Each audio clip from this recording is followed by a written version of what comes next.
আসসালামু আলাইকুম। তো আজকে আমরা ৪ অধ্যায়ের কিছু টপিক সম্পর্কে আলোচনা করব। তো এই ৪ অধ্যায়টা এখানে একদম মিনিমাইজ করে নিয়ে আসছি। বাট ৪ অধ্যায়টা তো আসলে নিউটনিয়ান বলবিদ্যা, ফিজিক্স ফার্স্ট পেপারের ৪ অধ্যায়টা তো আসলে অনেক ইম্পর্ট্যান্ট। এটা এত মিনিমাইজ করা যায় না। বাট যারা একেবারেই কিছু পারো না, মানে কালকে যাদের এইচএসসি ২৬, তোমাদের কালকে যাদের এক্সাম, তাদের জন্য জাস্ট আজকের রাতে মানে একটা শর্ট টপিক নিয়ে আসছি, ঠিক আছে? যেই টপিকগুলো একেবারে না পড়লেই নয়, মানে চ্যাপ্টারটা স্কিপ করার থেকে কিছু কিছু জিনিস জেনে থাকা ভালো না, সে কারণে আর কি পড়ানো, ঠিক আছে? বাট এই চ্যাপ্টারে কিন্তু তোমার অনেক বেশি থিওরিটিক্যাল বা অনেক ইম্পর্ট্যান্ট তথ্যাদি আছে। কারোরই এই চ্যাপ্টারটা এরকম মিনিমাইজ করে পড়াটা উচিত হবে না। বাট যারা একেবারেই পারো না, কালকে যাদের পরীক্ষা এইচএসসি ২৬ বিশেষ করে, তাদের জন্যই হচ্ছে তোমার আজকের লেকচারটা, ঠিক আছে? তো দেখো, আমি প্রথমে এখানে ৬টা সূত্র লিখে দিচ্ছি। এই ৬টা সূত্র আগে তুমি একদম মুখস্থ করে ফেলবা। তো প্রথমে দেখো এখানে আছে আই ইজিক্যাল টু, আই মানে কি? আই মানে হচ্ছে জড়তার ভ্রামক, I equal to M R square, ঠিক আছে? এম মানে তো আমরা সবাই জানি ভর, আর আর মানে ব্যাসার্ধ। জড়তার ভ্রামকের সূত্রটা শিখার পর শিখবা তোমার চক্রগতির ব্যাসার্ধের সূত্র, ঠিক আছে? কেতে কি হয়? কে হচ্ছে চক্রগতির ব্যাসার্ধ। দেখো আমি লিখছি জড়তার ভ্রামক I equal to M into K square. K মানে হচ্ছে, এম মানে হচ্ছে ভর, আর কে স্কোয়ার মানে হচ্ছে চক্রগতির ব্যাসার্ধ। তো কেটাকে যদি আমি সাইডে রাখি তাহলে কি হয়? Root over I by M. তার মানে চক্রগতির ব্যাসার্ধ কে ইজিক্যাল টু কী হয়? Root over I by M, ঠিক আছে? এখানে আরেকটা সূত্র শিখাইছি tau, tau equal to I alpha. I মানে কি তো আমরা জানলামই জড়তার ভ্রামক, আর আলফা মানে হচ্ছে কৌণিক ত্বরণ। আর আরেকটি সূত্র জানবো L equal to I omega. I মানে তো আমরা জানি জড়তার ভ্রামক, আর ওমেগা মানে কৌণিক বেগ, আর এল মানে হচ্ছে কৌণিক ভরবেগ। তো এই 4টা সূত্র জানলাম। এবার দেখো 5 নম্বরে একটা সূত্র জানবো, যে কেন্দ্রমুখী বল আর কেন্দ্রমুখী ত্বরণের সূত্র। কেন্দ্রমুখী বল হচ্ছে এম ভি স্কোয়ার বাই আর, আর কেন্দ্র বিমুখী ত্বরণ হচ্ছে ভি স্কোয়ার বাই আর। আর রাস্তার ব্যাংকিং, এটা দিয়ে প্রচুর পরিমাণে সৃজনশীল আসে। এই চক্রগতি, জড়তার ভ্রামক, চক্রগতির ব্যাসার্ধ, এই টর্ক, ঠিক আছে, কৌণিক বেগ, রাস্তার ব্যাংকিং, কেন্দ্রমুখী বল, এগুলো দিয়ে প্রচুর পরিমাণে সিকিউ আসে। তাই একটা থেকে একটাও কিন্তু আমাদের স্কিপ করা যাবে না, ঠিক আছে? রাস্তার ব্যাংকিংয়ের সূত্র দুটা কি? Tan theta equal to B square by R G, আর sine theta equal to H by D. তার মানে এই দুইটা হচ্ছে আমার রাস্তার ব্যাংকিংয়ের সূত্র, আর এই সূত্রগুলো তো দেখলাম। মোট এই 6টা সূত্র ভালো মতন মুখস্থ করবা। প্রথমে 6টা সূত্র মুখস্থ করার পরে এই রাস্তার ব্যাংকিংয়ের 2টা সূত্র আমরা পড়লাম, ঠিক আছে? এই 2টা সূত্র দিয়ে ম্যাথ আসবে, এবং এই কয়টা সূত্র আমরা পড়লাম। কি কি পড়লাম? জড়তার ভ্রামক পড়ছি, চক্রগতির ব্যাসার্ধ পড়ছি, টর্ক পড়ছি, কৌণিক ভরবেগ পড়ছি, কেন্দ্রমুখী বল পড়ছি, কেন্দ্রমুখী ত্বরণের সূত্র পড়ছি, রাস্তার ব্যাংকিংয়ের 2টা সূত্র পড়ছি, একটা ট্যান থেটা আর একটা হচ্ছে sine theta. Tan theta equal to B square by R G, আর sine theta equal to H by D. H মানে হচ্ছে উচ্চতা, আর ডি মানে হচ্ছে দূরত্ব, ঠিক আছে? তো চলো আমরা প্র্যাকটিসে চলে যাই। আমি প্র্যাকটিস তেমনভাবে করাবো না, আমি জাস্ট তোমাদেরকে দেখাবো কীভাবে করে ম্যাথগুলো আসে। বইয়ের ম্যাথগুলো একটু দেখাই, ঠিক আছে? তো দেখো এখানে আছে প্রথমে যে একটি চাকার ভর 5 কেজি এবং অক্ষ সাপেক্ষে চক্রগতির ব্যাসার্ধ 0.2 মিটার, এর জড়তার ভ্রামক কত? চাকাটিতে 2 রেডিয়ান পার সেকেন্ড, মানে রেডিয়ান পার সেকেন্ড স্কোয়ার কৌণিক ত্বরণ সৃষ্টি করতে কত মানের টর্ক প্রয়োগ করতে হবে? তো প্রথমে আমাদের কি লাগবে?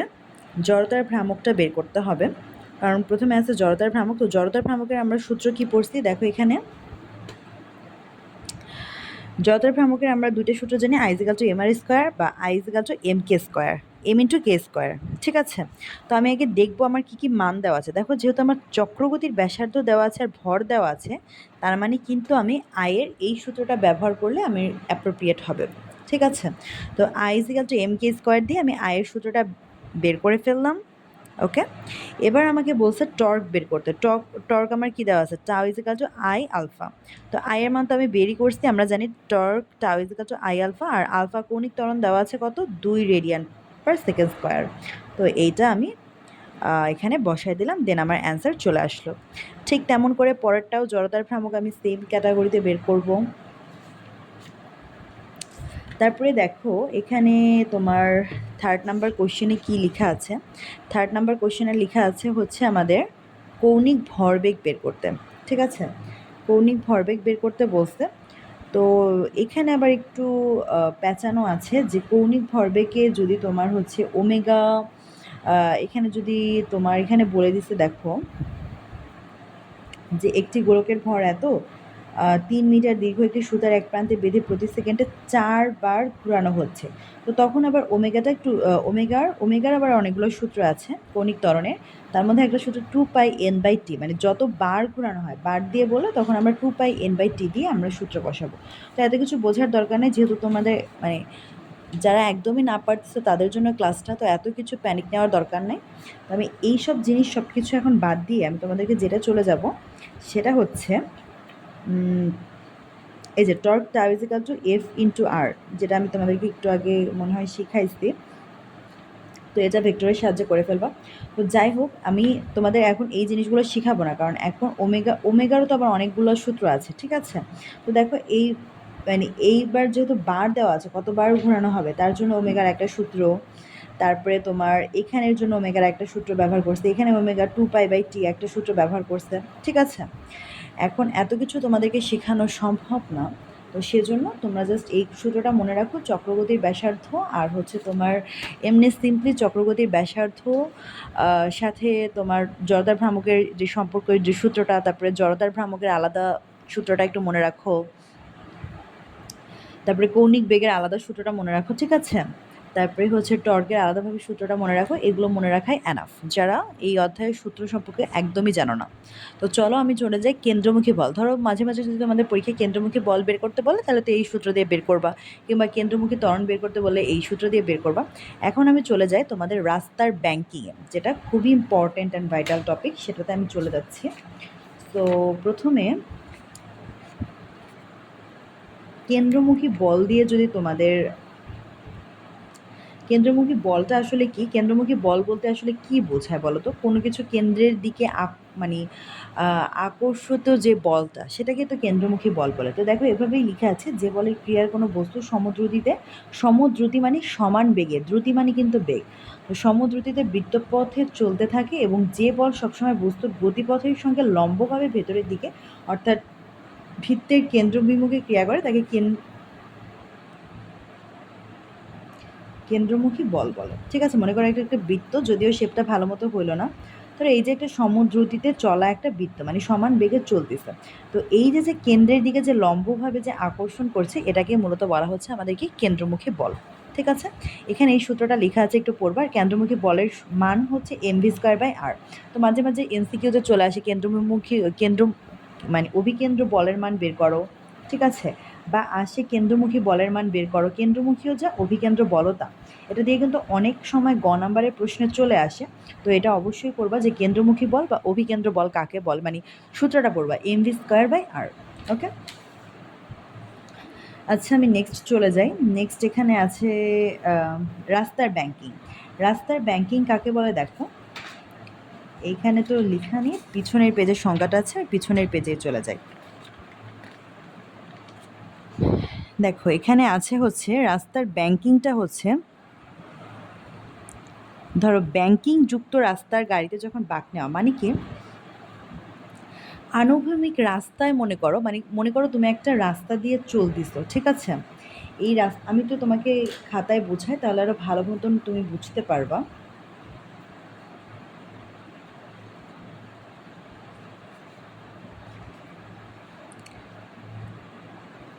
মনে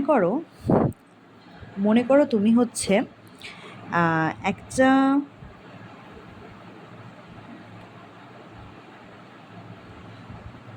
মনে করো তুমি একটা গাড়ি চালাচ্ছ, মনে করো তুমি সমদ্রুতিতে একটা গাড়ি চালাচ্ছিলা, বাট গাড়িটা যখন তুমি বাঁক নিবা তখন তুমি এইভাবে করে যাবে না, তুমি এভাবে করে সমদ্রুতিতে একটা গাড়িতে যাচ্ছিলা, তুমি যখন গাড়িটা বাঁক নিবা তখন তুমি এভাবে করে যাবা না? তো যখন তুমি এভাবে করে গাড়িটাতে যাবা তখন দেখো গাড়িটায় কি হয়, গাড়িটার যে লব্ধি বল ছিল এটা দুটা উপাংশে ভাগ হয়ে যায়। এইটা যদি আমাদের আর হয়, এটা আমাদের লব্ধি বল কত আর হয়, তাহলে আমার এখানে যাবে হচ্ছে আর কস থেটা, আর এখানে যায় হচ্ছে আমাদের আর সাইন থেটা, মানে লব্ধিটা দুটা অংশে ভাগ হয়ে যায়, একটা হয় কি আর কস থেটা, আরেকটা কি হয় আর সাইন থেটা হয়। ভালো কথা হলো। এবার দেখো আমার যখন এই যে আমি গাড়িটা যে বাঁক নিলাম, আমার গাড়িটা যাচ্ছিল কোন দিক দিয়ে, এদিক থেকে যাচ্ছিল গাড়িটা। তো আমি গাড়িটা এখন বাঁক নিলাম, বাঁক নেওয়ার ফলে আমার কি হলো, উপাংশে ভাগ হয়ে গেল। ঠিক আছে, এবার দেখো আমার কি এই যে আমার একটা অনুভূমির সাথে আমার একটা কোণ উৎপন্ন হইল না, এই কোণটাকে মূলত বলা হচ্ছে কি ব্যাংকিং কোণ। ঠিক আছে, আর এই যে আনুভূমিকের সাথে উচ্চতাটা সেটাকে আমরা এইচ দিয়ে প্রকাশ করব, আর এই যে আমার কোণটা হলো এটাই হচ্ছে আমাদের কি ব্যাংকিং কোণ। ঠিক আছে, তো দেখো এটা এখানে বলা হয়েছে যে আনুভূমিকের রাস্তায় হঠাৎ বাঁক নেওয়ার সময় গাড়ি যাতে ছিটকে গিয়ে দুর্ঘটনায় না পড়ে সেজন্য প্রতিটি বাঁকে রাস্তার বাইরের দিকে ভেতরের দিকের চেয়ে কিছুটা উঁচু করে তৈরি করা হয়, একে রাস্তার ব্যাংকিং বা ঢাল বলে। আনুভূমিক রেখার সাথে ওই স্থানে দুই পাশে যে কোণ উৎপন্ন করে তাকে কি বলা হয়, ব্যাংকিং কোণ বলা হয়। অবশ্যই সূত্রটা মুখস্থ করবা। এবার দেখো আমি যদি দেখি আর সাইন থেটা আর আর কস থেটা, যদি আমি দেখি R sine theta by R cos theta, এই যে আমার আর সাইন থেটাটা আছে, এই আর সাইন থেটা হচ্ছে আমাদের কেন্দ্রমুখী, এইদিকে আমাদের কেন্দ্রের দিকে একটা বল কাজ করে বা কেন্দ্রমুখী বল কাজ করে। আমরা তো জানি লব্ধি একটা মানে এটার একটা লব্ধি বল না, আর সাইন থেটা একটা লব্ধি বল না, তো এই লব্ধি বলটা হচ্ছে কেন্দ্রমুখী লব্ধি বল। ঠিক আছে, কেন্দ্রমুখী লব্ধি বল হওয়ার কারণে এর মান হচ্ছে, আমরা কি পড়ছিলাম, কেন্দ্রমুখী লব্ধি বল হলে এম ভি স্কোয়ার বাই আর হয়, তাইলে এটা হবে আমাদের এম ভি স্কোয়ার বাই আর।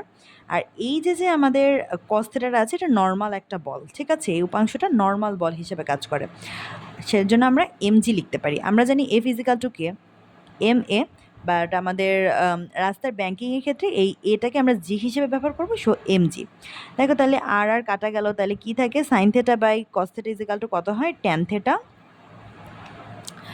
আর তোমার এই এম আর এই এম কাটা লাস্টে যাবে, তারপরে তোমার মানে এই যদি ঘুরায় দাও তাহলে কি থাকে, ধরো এই যে ঘুরাই দিয়ে দেখাই, M V square by R into 1/mg থাকলে এটা কাটা গেলে তো আমার কি হবে answer, V square by R G. তাহলে আমার কি বেরোলো, আমার বেরোলো tan theta equal to V square by R G. ঠিক আছে, এটা তো আমি পাইলাম, তাই না? এটাই হচ্ছে আমার রাস্তার ব্যাংকিংয়ের সূত্রটা, এখান থেকে আসে tan theta equal to V square by R G. এই জাস্ট টুকটাক একটা ব্যাখ্যা দিলাম যাতে তোমাদের সূত্রটা মনে থাকে। আর আরেকটা আমরা জানি sine theta equal to H by D. ঠিক আছে, এটা একটু মনে রাখবা, sine theta equal to H by D. H মানে হচ্ছে আমাদের উচ্চতা আর ডি মানে হচ্ছে দূরত্ব। ঠিক আছে, তো চলো আমি এখন একদম কথা না বাড়ে প্র্যাকটিসে চলে যাব।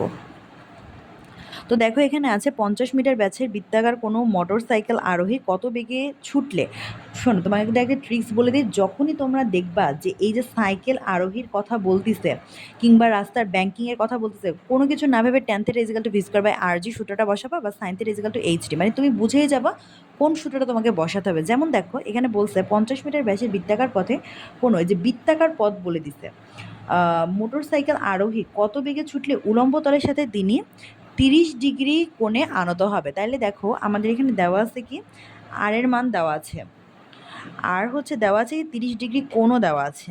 ঠিক আছে, বলছে কত বেগে ছুটলে, তার মানে কি ট্যান থিটা ইজিক্যাল টু, আমরা তো যে মোটর সাইকেল আরোহী, এই আরোহীর কথা মানে সাইকেল আরোহীর কথা বললেই আমাদের মাথায় কি চলে আসে, রাস্তার ব্যাংকিং চলে আসে। এই যে দেখো রাস্তার ব্যাংকিংয়ের কথাটা চলে আসে, মানে বাঁক নেওয়ার কথাটা মূলত বললেই। ঠিক আছে, কোনো মোটর সাইকেল আরোহী কত বেগে ছুটলে উলম্ব তলের সাথে তিনি 30 ডিগ্রি কোণে আনত হবেন। তাহলে দেখো tan theta equal to V square by R G, সেখান থেকে আমি ভি এর মান বের করবো, অ্যান্সার শেষ।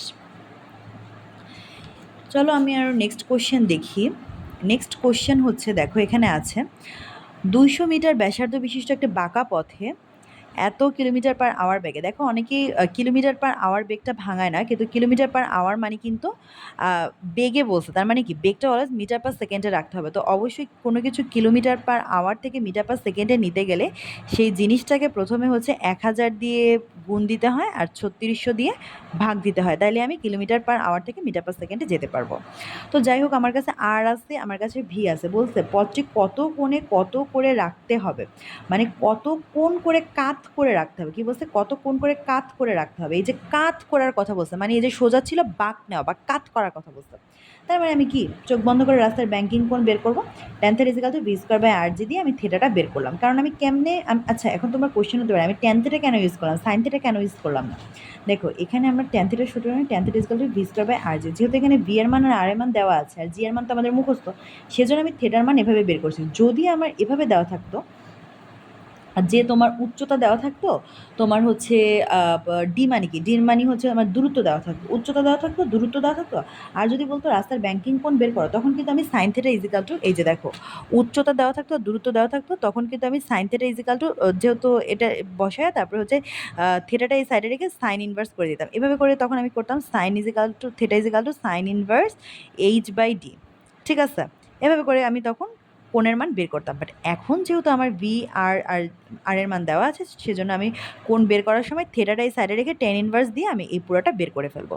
ঠিক আছে, তো এটাই হলো কথা। আর এবার দেখো বলছে যে রাস্তাটি 2 মিটার, এইটুকু তো আমি বের করলাম। এবার পরের কোশ্চেন হচ্ছে রাস্তাটি 2 মিটার প্রশস্ত হলে বাইরের পার্শ্ব ভেতরের পার্শ্ব অপেক্ষা কতটুকু উঁচু হতে পারে।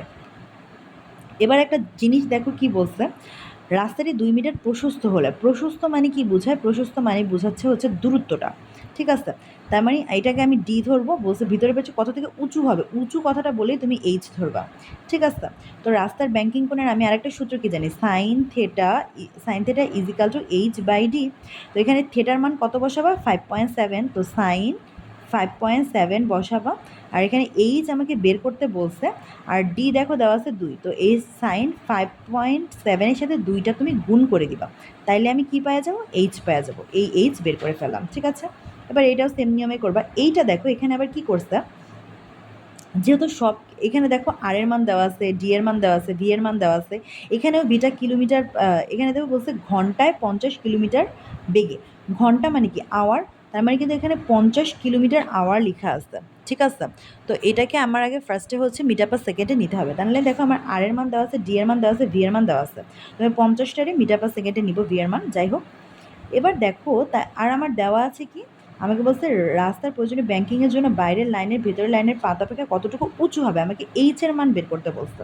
আচ্ছা দেখো এখানে ওনারা যে এভাবে করছে, আমি কিন্তু অন্যভাবে করতে পারি। কীভাবে করতে পারি, আমি প্রথমে ট্যান থেটা, দেখো এখানে যেহেতু সব কিছু আর এর মান দেওয়া আছে, ভি এর মান দেওয়া আছে, তো প্রথমে আমি কি করব, আর এর মান দেওয়া আছে, ভি এর মান দেওয়া আছে, প্রথমে আমি ট্যান থেটা, ঠিক আছে, ট্যান থিটা ইজিক্যাল টু আমরা জানি ভি স্কোয়ার বাই আর জি। আমাকে চাইছে হচ্ছে এইচ এর মান চাইছে, আমার ডি এর মানটাও দেওয়া আছে, গিভেন দেওয়া আছে। তো আমি প্রথমে হচ্ছে থেটাটাই সাইডে রেখে tan inverse V square by R G করে আমি থেটার মান বের করব। দেন এই থেটার মানটা আমি যখন বের করলাম, আমরা কি জানি sine theta equal to H D, তাই না? তো সাইন থেটা, এই থেটার জায়গায় আমি এই থেটার মানটা বসাবো, তো আমি একটা মান পাবো। দেন ডি এর মান তো দেওয়া আছে, ডি এর মানটা আমি এখানে গুণ করে দেবো, তাহলে আমি এইচ এর মানটা পেয়ে যাবো, শেষ। আবার এখানে ওনারা কি করছে, এই দুইটা হচ্ছে ইকুয়াল করে দিয়েছে, যেহেতু আমরা জানি sine theta equal to, sine থেটাও যা ট্যান থেটাও তো সেমই জিনিস, তাই না? তো sine tan theta equal to যেহেতু V square by R G, আর সাইন থেটা ইজিক্যাল টু যেহেতু এইচ বাই ডি, ডি রে ওরা এক্স ধরছে, তো ওই সাইন থেটা ইজিক্যাল টু যেহেতু V square by R G, আর sorry tan theta equal to V square by R G, আর sine theta equal to H by D. তো আমরা এই দুইটা যদি ইকুয়াল হয়, আমরা লিখতে পারি না V square by R G equal to H by D. তো ওরা এইভাবে করে আমাদের এইভাবে করে বের করে তারপরে আমার এইচ এর মান বের করছে, এইটা আর এটা ইকুয়াল করে বের করছে। তোমরা এভাবেও করতে পারো কিংবা এভাবেও করতে পারো, যেভাবে ইচ্ছা সেভাবে করতে পারো। প্রথমে এইখানে তুমি থিটার মান বের করে তারপর সাইন থিটায় বসায় বের করতে পারো, কিংবা এভাবেও করতে পারো, এই দুইটা ইকুয়াল করে এখানে বসায় বের করতে পারো। এই ম্যাথের ক্ষেত্রেও কিন্তু সেম। ঠিক আছে, বাট এখানে যেহেতু তোমার এই ম্যাথের ক্ষেত্রেও সেম, এই ম্যাথের ক্ষেত্রেও সেম, তোমার যেটা ইচ্ছা তুমি সেভাবে নিয়মে করতে পারো।